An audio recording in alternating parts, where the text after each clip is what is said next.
Le jeudi 19 juillet 2023, nous s'est retrouvé dans la panade. Lors de l'émission intitulée Punchline été, le journaliste Florian Tardif a échangé pendant de longues minutes avec un expert en énergie prénommé Nicolas Meillan. Malheureusement, les données avancées par ce dernier concernant l'augmentation de l'électricité ont été définies comme officielles par la chaîne. Des propos qui n'ont pas du tout été appréciés par la ministre de la Transition énergétique. L'expert Nicolas Meillan a fait des vagues. Lors de sa récente intervention sur la chaîne CNews, cet ingénieur et conférencier a affirmé que d'après les données du gouvernement, le prix de l'électricité n'allait cesser de grimper et augmenterait même de 17% en février 2024, en août 2024 et en janvier 2025.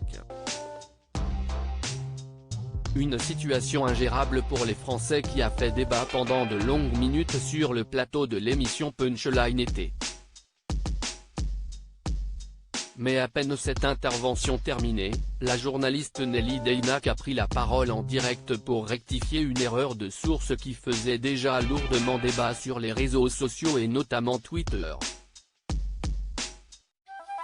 Nous souhaitions revenir sur une erreur qui s'est glissée dans un tableau que nous avons diffusé à l'antenne concernant des prévisions de tarifs d'électricité qui proviennent des hypothèses formulées par Nicolas Meillan, qui est ingénieur sur les sujets transport et énergie, et donc, en aucune manière, ces chiffres ne proviennent du ministère de la Transition énergétique.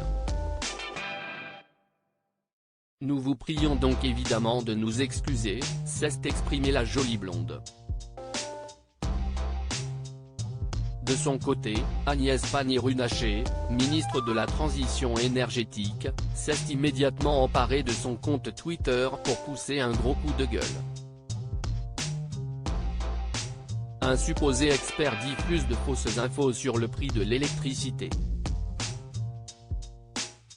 Nous les diffuse en les attribuant au ministère puis finit par reconnaître l'erreur de source. Mais pas l'erreur de raisonnement. Ces chiffres sont faux.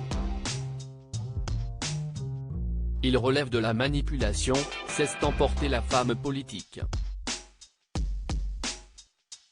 Quant à Nicolas Meillan, il s'est permis de remettre la ministre à sa place, via Twitter également. Ce calcul que ne comprend visiblement pas Agnès Pannier-Runacher aurait pu être fait par mon fils en spell 2-bas.